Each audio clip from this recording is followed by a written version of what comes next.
Hello students, we are learning chapter number 8, reproduction in organisms, and this is video 5 of the chapter. Today we are going to learn about female reproductive system. This is the photo of the female reproductive system. Let us see which organs are present in it. Now, female reproductive system consists of pair of ovaries, pair of oviduct, uterus and vagina. It consists of pair of ovaries, pair of oviduct, that is fallopian tube, uterus and vagina. Okay. Now see, these are the pair of ovaries. It is situated on the either side of the abdominal cavity, and with the ovaries it is not attached, but one funnel shaped tube is there. That is called oviduct with two ovaries, one each. That is pair of oviduct is present. This oviduct unite together and form and joins a sac-like structure called uterus.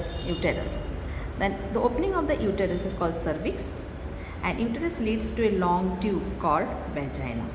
It leads to a long tube called vagina. These are the organs. Let us see one by one the functions of each. First is pair of ovaries. Now the pair of ovaries is present in the female body since the birth of the child, but this pair of ovaries, it contains certain cells. That is, it contains, when a girl is born, it contains thousands of immature eggs. They are not mature. But on reaching puberty, when they reach the age of puberty, then every month one egg is produced. That is, the immature eggs get matured and they start getting maturing and produce egg, that is ovum. And every month one ovum is released by one of the ovaries. That is, each month alternately. Suppose in the month of January one ovum is released by the left ovary, in the month of February one ovum is released by the right ovary. Alternately each month one ovum is released by the ovary. This process is called ovulation. Now when the ovum gets released, it travels to the fallopian tube, and that is the pair of oviduct. One ovum is released, and when the ovulation is over, after that two possibilities are there. Either fertilization will take place or menstruation takes place. That means when the oviduct, that is the ovum reaches the oviduct, that is called ovulation. After that either fertilization takes place or menstruation takes place. Let us see what is fertilization. At that time we will come to know about the uterus. Actually, first of all, uterus is a sac-like structure.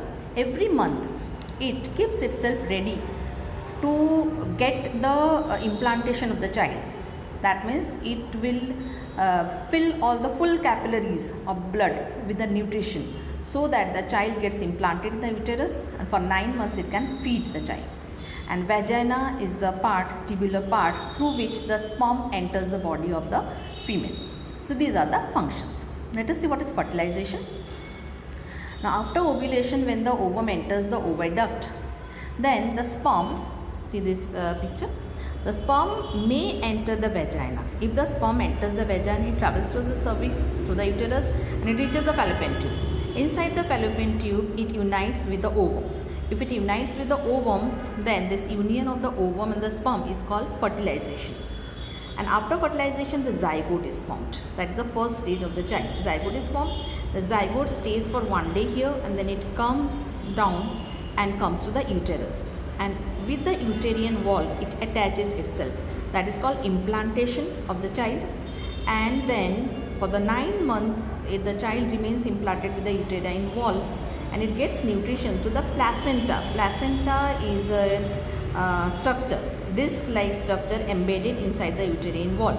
So the placenta connects the child's body with the mother's body, and through the placenta the child gets nutrition from the mother's body, and whatever excretory substances are there, that is received by the mother body through the placenta, and through the mother's body it gets expelled out. So placenta is a disc-like structure embedded in the uterine wall. Okay. So that's all about fertilization. Let us see the second chance is menstruation. Means what happens when the egg is not fertilized. Now this egg, if it is not fertilized, suppose the sperm is not entering the vagina and it's not reaching the oviduct, then it lives for about 1 day. Then it comes down to the uterus. Now uterus every month it has prepared to receive the fertilized egg. Now when the fertilized egg is not coming, then the secretion of the progesterone in the body stops, and the lining, the thick lining full of blood, it breaks, and the whole blood comes out through the vagina, and bleeding remains for 3 to 5 days, and this is a cycle of roughly 28 to 30 days. So every month this menstruation, every month the bleeding will be there, every month the blood will come out.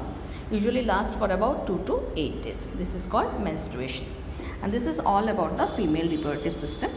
That's all for today's video. The next video we'll see the last topic, that is reproductive health.